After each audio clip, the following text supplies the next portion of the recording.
بسم الله بسم الله الرحمن الرحيم. الحمد لله رب العالمين، والصلاة والسلام على أشرف الأنبياء والمرسلين أبي القاسم المصطفى محمد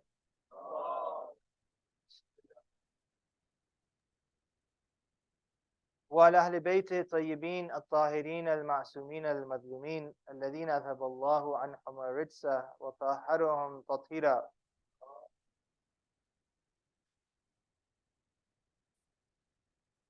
ولعنة الله على أعدائهم من الآن إلى قيام يوم الدين. ولا حول ولا قوة إلا بالله العلي العظيم. حسبنا الله ونعم الوكيل، نعم المولى ونعم النصير. السلام عليك يا سيدي يا مولاي يا أبا عبد الله، وعلى الأرواح التي حلت بفنائك. عليك مني سلام الله أبدا ما بقيت وبقي الليل والنهار. ولا جعل الله الآخر أهدي مني لزيارتكم. السلام على الحسين وعلى علي بن الحسين وعلى أولاد الحسين وعلى أصحاب الحسين. صلوات على محمد وآل محمد. First and foremost, we express our gratitude and thanks to Allah subhanahu wa ta'ala, the Almighty, for allowing us to come to these majalis, for participating in the remembrance of Abu Abdullah al-Hussein, and remembering the dhulm, the tyranny, the injustice, the brutality that happened on Imam Hussein and his family. This year, like previous years, we are able to commemorate and remember our Imam, our Mawla, our Master in safety and with much ease, and this deserves a lot of thanks. And I'm specifically thankful to the center for inviting me once again for me to visit here. It's truly an honor. I don't look at this community as if I'm a guest here because of the relationships that I've formed, the friendships, and the amount of time that I've spent here with the community and with the youth. And for me, this is like a second home to see the youth, mashallah, growing up and being active and involved in the community. And it truly brings me joy to visit this community. And I have to thank Brother Ali Haider Rizvi for inviting me. We met by chance in Cincinnati, and then it resulted in a hopefully fruitful relationship where we come and we're able to learn from the Ahlul Bayt alayhim assalam. Salawat ala Muhammad wa ali Muhammad. I really wanted to attend the youth majlis yesterday, but unfortunately, because of the flight and other reasons, I wasn't able to.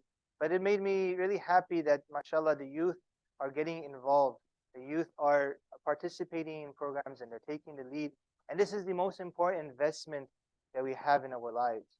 Whether it's young or old, the most important investment that we can place is within our youth. And inshallah, we hope that the youth will be able to take this community forward and inshallah become the leaders.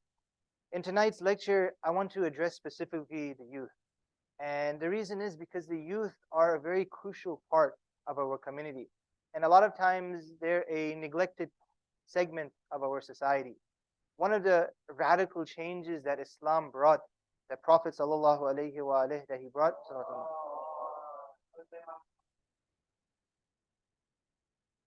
was that he emphasized this period of age of youth and emphasized youth themselves. During the time before the Prophet, the Jahiliyyah time, the youth were not seen as anybody who was important. They were young people, young men and women. They weren't seen as important members of society. Not until they came to an age until they can start fighting, until they can recite poetry. Until then, they were considered to be, on the side and on the fringe of society. But one of the things that we see is that Islam radically changed this. And perhaps one of the reasons why Islam emphasized so much on youth was because children and young people, they are unfiltered and they are raw in their emotions and their feelings. What that means is that young people, they don't have facades in front of them. As you get older, what do you try to do? You try to put up certain images. You try to portray certain images in front of other people so other people look at you in a certain way. But youth are not like that. Youth, they say what they feel. They feel whatever is genuine within them. They're very authentic. And this is a very unique, quality of the youth, of being authentic. They're not artificial. As you get older, you're not as sincere. You may say something, but you really don't feel it. Please come to my house. You really don't want the other person to come to the house, but you have to invite them just to, have a good akhlaq. But the youth, they're not like that. The age of youth is a period of time where they are sincere, where they are authentic. So the way that they laugh and they smile and all the emotions, that shows their genuine nature and who they are. However, when Islam came, Islam emphasized this important point that this age of youth should be utilized in the proper way. We have numerous examples of verses and ahadith and stories from the lives of the Imam. But one of the things that we see the Prophet, the way that he brought about this revolutionary change was even with children. That when the Prophet would be praying, Imam Hassan, Imam Hussain, they would climb on Prophet's shoulders while he was in sujood. And Prophet would stay for a very extended period of time. And he would be there until finally Imam Hassan, Imam Hussain got off. And even if it was for a long period of time, he would stay in sujood. So then afterwards they came to the Prophet and they asked the Prophet, Ya Rasulullah, was wahi coming down to you? Was Jibreel bringing down some verses that you stayed in sajda for so long? He said, no. He said, Imam Hassan, Imam Hussain, they climbed my back. So I didn't want to get up quickly and they would fall and they would get hurt. So I stayed in sujood for an extra period of time. That was the importance that the Prophet he gave to the youth. A beautiful story of Imam Hussain was that shortly after the Prophet's death, Imam Hussain would go to the Masjid al-Nabawi. And we know those who were occupying the mimbar were not legitimate khulafa and successors of the Prophet. Imam Hussain would walk, he was a boy, 4 or 5 years of age, and he would say to the khatib, he would say to the Khalifa, that get down from my grandfather's mimbar. You have no right to be on the mimbar of my grandfather. That position you're sitting doesn't belong to you. That position belongs to my father. That position that you're sitting and standing and delivering lectures and speeches, it belongs to Ali ibn Abi Talib. Go and stand on your own father's mimbar if he has one. That's the emotion of the youth. When they're young, a person is attracted to the youth. A person goes and gravitates towards the truth. So we find numerous examples of this, of Islam emphasizing. One time someone came to the Prophet, a newborn baby, and the Prophet was holding the child, and the child, went to the bathroom on the Prophet's clothes. And so the mother and the father, they were felt ashamed that, we dirtied the Prophet. So they came to the child and they wanted to pinch the child. They wanted to pinch that little infant. So Prophet, he pulled the child away. And he said, this isn't how you treat children. Children, their souls are sensitive. You cannot treat them in a rough manner. Yeah, they're very delicate and very sensitive. So Islam revolutionized how do we treat children. And so Islam and Ahlul Bayt acknowledge that this period of time is a very vital time. It's filled with a lot of fervor. It's filled with a lot of energy. And this age, don't think that I'm addressing the youth. This is for everybody. If I say the youth and the old people think that, okay, I can zone out, he's not referring to me. No, this is for everybody. Because in our lives, we all pass the stage of youth, but also we all deal and interact with people who are youth. We deal with our children, with our grandchildren. So we have to know how much importance Islam has placed upon the youth. This stage of youth is one of the most important and the most crucial stages in a person's life. If a person squanders this, they squander their entire lives. It's a very sensitive and delicate period of time for them. There's a hadith from Imam Sadiq where he has said to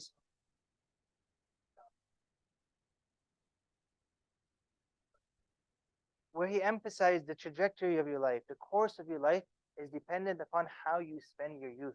In this hadith, he says, "I'lam anna shab al-hasan al-khuluq," that a young man, a young man, al-hasan al-khuluq, who has good akhlaq, who spent his youth going and acquiring good qualities and good morals and good traits and learning about his religion and gaining conviction about his faith. He says, "Miftahu lil khayr." It's the key for goodness. A person who spent his youth learning Islam, practicing Islam, acting upon the teachings of Islam, inculcating strong Islamic ethics and morals within him, miftahun li kulli khair. It's the key to every goodness. It opens up the door for every righteousness. It opens the door for success. Wa mighlaqu lishar, and it closes the door for evilness, for wickedness. And then he says, "Wa inna shab," a young person, ash-shahih al-khuluq, and whose character, whose morals is shahih, is despicable, is low, is engaged in immorality. He says, "Mighlaqu lil khair," then the doors for him to go and attain goodness are closed. Wa miftahun lishar, and the door for all evil opens up when a person spends their youth going and acquiring that which is haram. Salawat ala Muhammad wa ali Muhammad.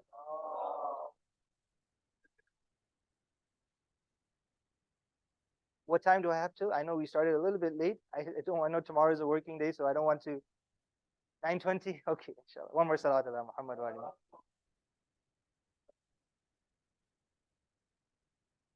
One of the reasons why youthfulness is such an important age is that when a person is young, when a person is in their youthful ages, they still have their entire lives in front of them. And because they have their entire lives in front of them, they're more willing to accept the truth. They know that there's a lot of potential that they can go and they can attain. When a person gets a little bit older, they realize they come to the conclusion that I've done what I've done, and my life is now capped. I'm not going to go beyond this. But a youth isn't like this. A young person isn't like this. They know they have the entire future in front of them, so they want to go and acquire the highest levels of success.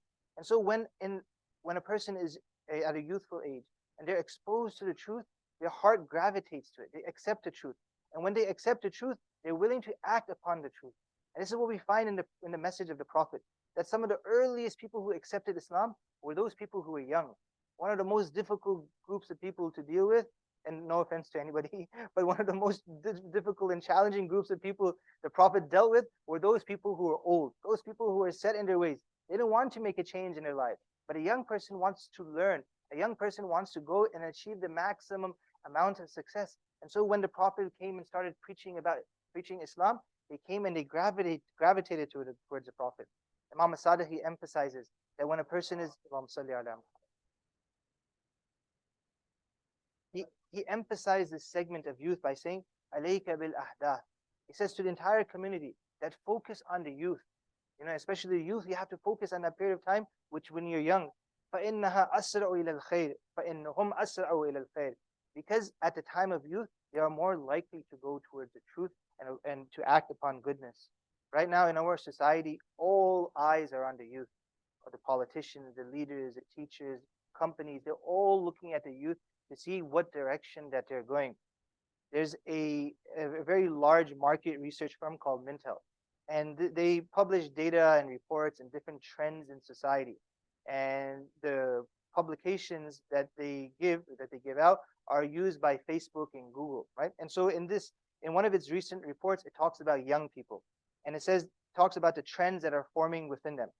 And one of the things that this report emphasized about youthful people, young people, in the direction that they're going, they're saying that the most effective marketing theme for young people is space. They love to look at space, which are things beyond this physical world. Because space, it symbolizes hope, it symbolizes innovation, it symbolizes optimism. And so young people, because of their youthful age, they're ambitious. They want to go beyond the stars. They want to go into outer space. And especially why, the reasoning why it was very important, why they emphasize this important trend which is developing in society. We're saying because young people are disillusioned with society. They see the different crises that are happening in society, and they get so frustrated, they want to look for something beyond.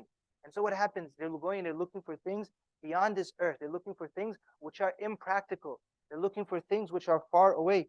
And this is something which is intentionally being done to our youth, that they're being distracted from things which are practical and attainable, and they're given something which is impossible.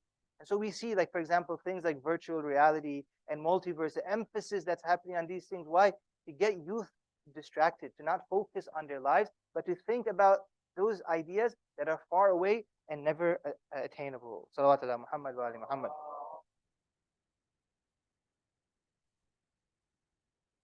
So we have to be vigilant, especially for our youth, and especially those who have influence over the youth, that focus on those things which are practical, those things which are reachable, not something which is impossible for us to arrive at. One of the reasons why Karbala was so powerful, one of the reasons why its message is so effective, was that there were youth involved in this entire movement. And one of the reasons why when a person hears about Karbala, that their heart becomes soft, that they begin to cry and weep, is because they were innocent people. They were innocent children who were involved in this entire movement of Abi Abdullah al-Hussain. So whenever we hear about Karbala, it mesmerizes us, it captivates us. We want to learn more about who these individuals were and why they went towards Imam Hussain. And perhaps one of the reasons why Karbala is so effective is because of the number of associations we form with the different personalities and characters in Karbala. And it starts from a young age. One of the beautiful things that we have in our community is that from a young age, children, they attend the majlis of Imam Hussain. They're in the mother's lap, they're in the mother's womb. They come to the majlis of Imam Hussain and they learn about it. And this impacts them, this influences them.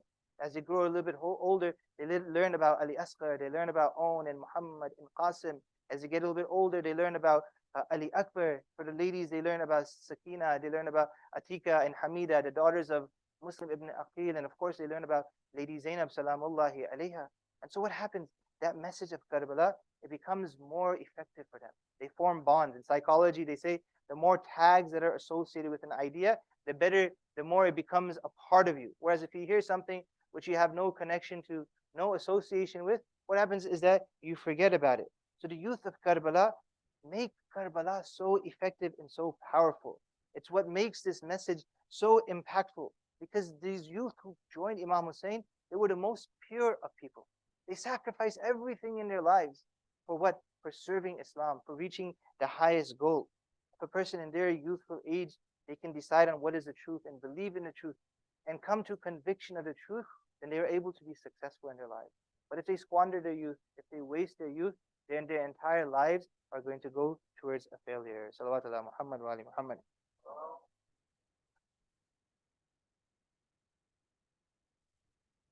So what are some of those defining characteristics, those defining attributes of the youth of Karbala?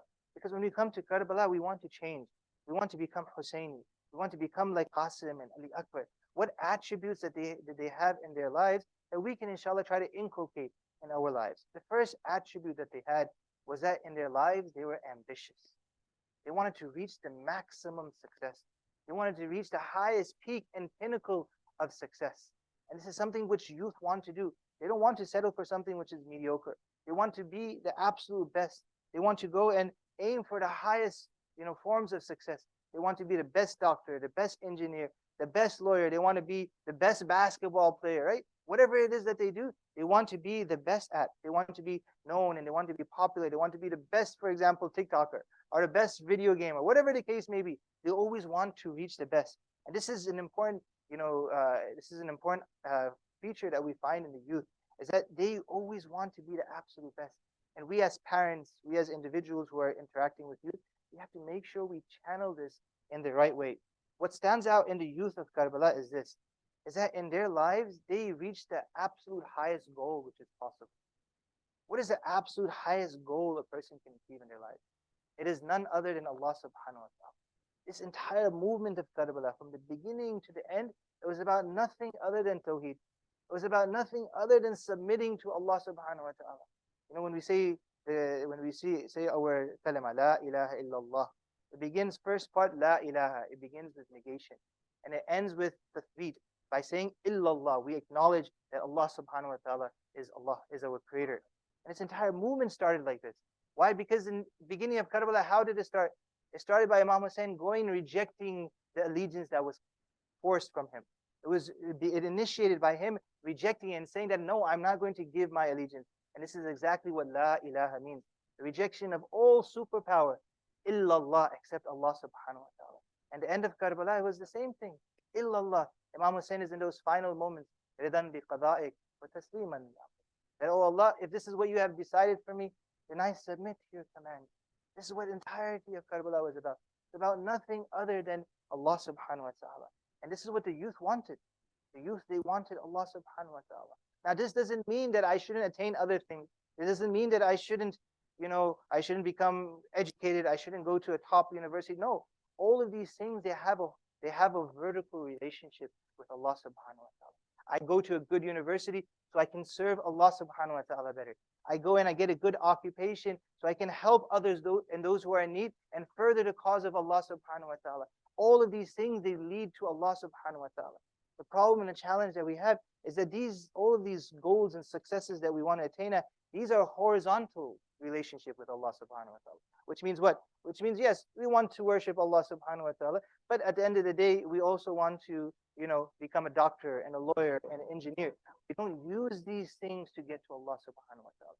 One of the beautiful things that happens in Karbala is that it realigns everything, it recalibrates everything to show that our goal is Allah subhanahu wa ta'ala. And if it means getting into an Ivy League, if it means going to the top school, if it means becoming a top engineer and top lawyer, we'll do it. Why? Because this will deliver us to Allah subhanahu wa ta'ala. Salawat ala Muhammad wa ali Muhammad.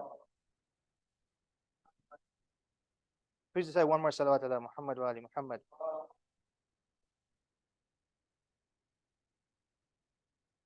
And so because their goal was Allah subhanahu wa ta'ala, it was easy for them to sacrifice that. It was easy for them to go and give their lives for Imam al-Hussain. And one of the challenges that we find with the youth in this day and age is that they don't want to sacrifice.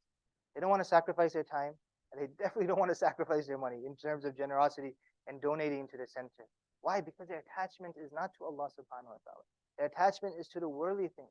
But when it comes to sacrificing for Allah subhanahu wa ta'ala, because that isn't their goal, they're not willing to go and work for it.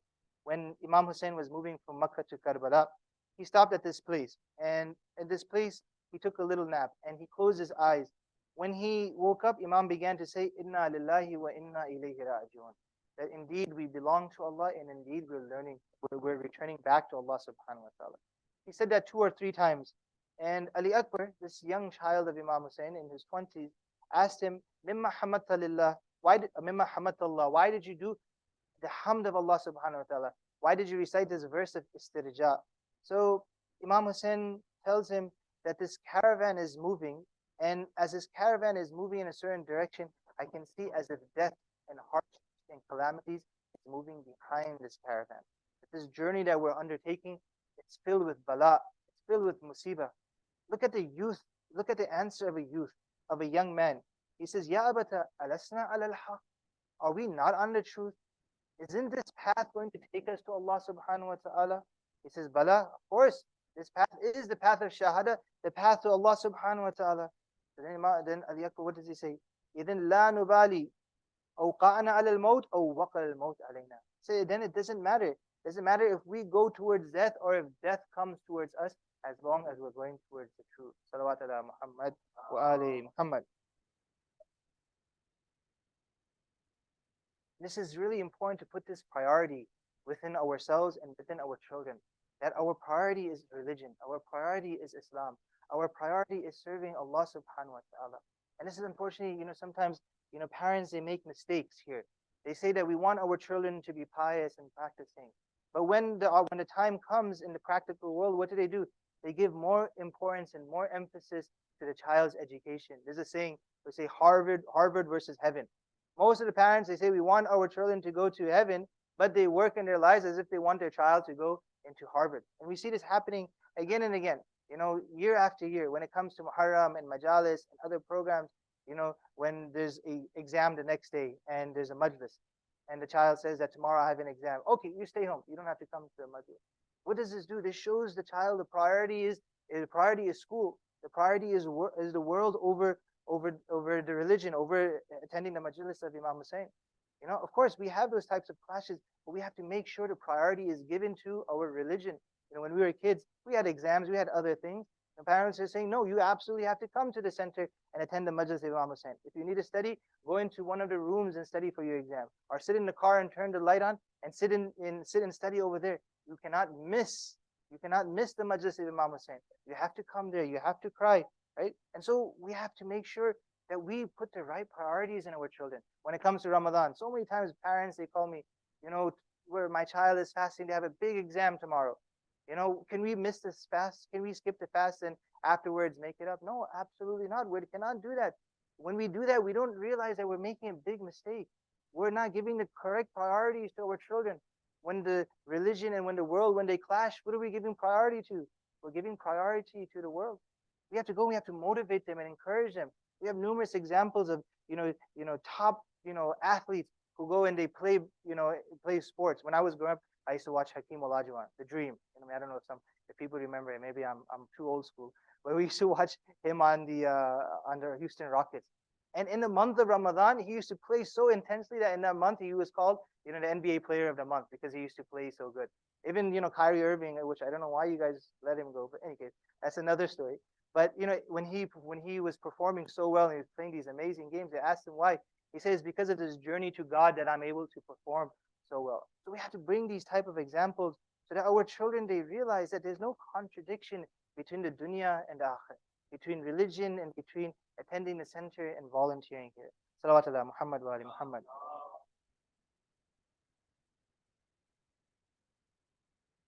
Another quality that the youth that they possess within themselves, of the youth of Karbala, is that they had conviction. They had confidence in their belief. One of the things with our youth is that they're bombarded with so many different ideas, with so many different worldviews, that their faith is always on shaky ground. They're always doubting. Not only that, living in a society where we're a minority, they don't look at us as, with much confidence. And so there's this constant peer pressure.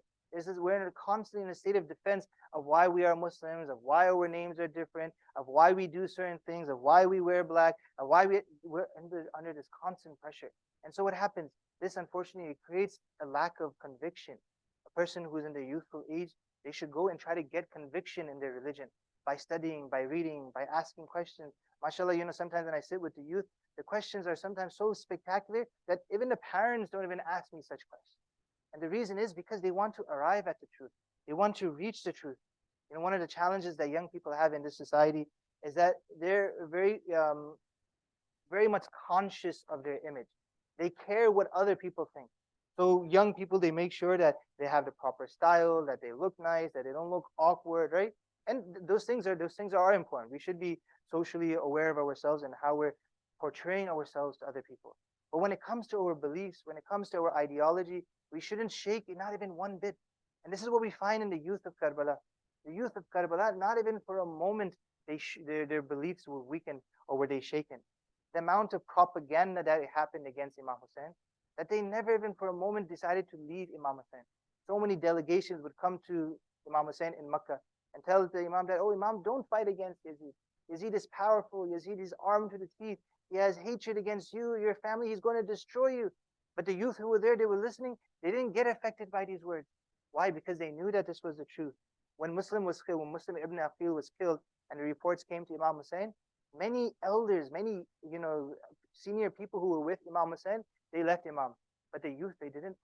Why? Because the elders, they thought that maybe if we're with Imam Hussain, he goes to Kufa, he's going to establish a government, we'll get a position, we'll get a post, we'll have influence. But the youth, they didn't care about that. They were attached to Imam Hussain because this is where the truth is. Salawatullah Muhammad wa ali Muhammad.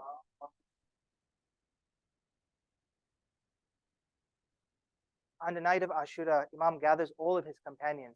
And when he gathers his companions, he mentions all of their names who are going to be martyred.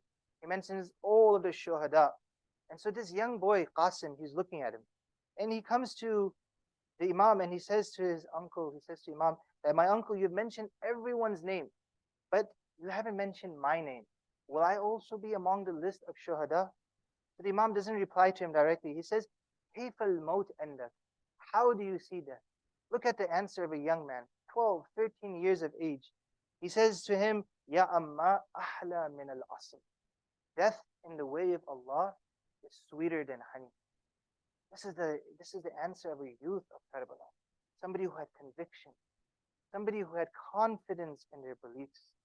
These are attributes that we see in the lives of the youth of Karbala. There's many other attributes, but because we're short on time, we won't go through them. If another opportunity comes, then we'll mention some of these. But there's this theme that we find again and again, and this is important for the youth, especially in order for you to be successful in your life, is having good relations with your family members, especially with your parents. And this is for all youth, regardless of how old they are. If you want to be successful in your life, the door to your success goes through your parents.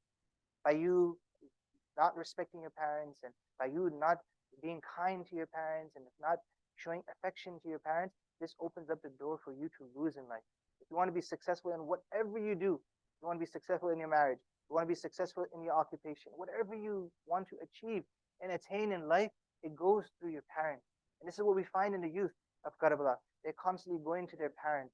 They're not acting in a unilateral manner that I want to go and do this.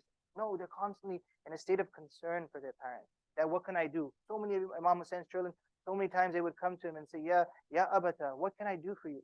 Ya Abata, I see you in a state of worry. What can I do to remove some of the distress that you have? They would, Owen and Muhammad, they would constantly go to their mother and ask their mother, what can we do to make your situation better? Tonight, brothers and sisters, let us remember Ummul Masa'ib, Zainab Salamullahi alayha. Allahu Akbar, what a name is given to this lady. The mother of Masa'ib, the mother of calamities. She's the eldest daughter of Ali and Fatima. When they were blessed with this beautiful child, Imam Ali and Bibi Fatima, they came to Rasulullah sallallahu alayhi wa alayhi. And they said to the Prophet, Ya Rasulullah, Allah has blessed us with a child, but we don't want to go ahead and precede you in naming this child. So whatever you name this child, we accept it. So the Prophet said, no, I will not go ahead of Allah subhanahu wa ta'ala. Whatever Allah names this child, we will name this child. So Jibreel comes down and says, Allah has decided that the name of this child should be Zainab. And then after a few moments, the Prophet, he's holding Zainab salamullahi alayha, and he begins to cry and weep. And as he's weeping, he's crying, Ali and Fatima, they're worried. They say, Ya Rasulullah, why are you crying? And the Prophet begins to narrate them the different masa'ib that she sees in her life. Brothers and sisters, when we think of Zainab, we think of the masa'ib that happened in Karbala. But Zainab's masa'ib started way before that. Zainab's masa'ib started when her grandfather was left this world, and the disrespect that was done to his body. When they didn't even partake in his janazah. Her masa'ib didn't start in Karbala. Her masa'ib started when she was in the house of her mother Fatima, when there were loud voices outside of her home. Zainab is a girl 4 or 5 years of age. She sees her mother distressed. She sees her mother in a state of panic. She's worried that why is my mother like this? Zainab's masa'ib started when they entered into her home and Bibi Fatima was crushed between the door and the wall. Her masa'ib started when she saw Zainab limping in the house. Her masa'ib started when she saw that Fatima could not get up from her bed. She saw the masa'ib when her mother Fatima had difficulty breathing. Her masa'ib began way before Karbala. Her masa'ib continued until that month of Ramadan, where Imam Hussain, Imam Hussain are carrying their father to the house. The Imam says, do not take me inside of the house. Why? Why, father? Why, Imam? Because Zainab is inside the house. I do not want Zainab to see me in this state and she will cry. Because then I cannot bear to hear the cries of Zainab. When Zainab comes out and she sees her father, what does she see? She sees the skull of Amir al-Mu'mineen split in two. She sees that there is blood on the Imam's beard, Imam's shirt, Imam's face. Imam is drenched in his own blood. Her masa'ib continue at the deathbed of Imam al-Hassan.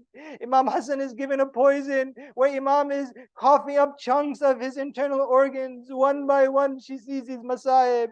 Who is she? She is Masa'ib. But she's a daughter of Zahra. She's a daughter of Sayyid al-Nisa al-Alameen. Brothers and sisters, on the day of Ashura, Aun and Muhammad, they go to their mother asking for permission, but the Imam is not giving them permission.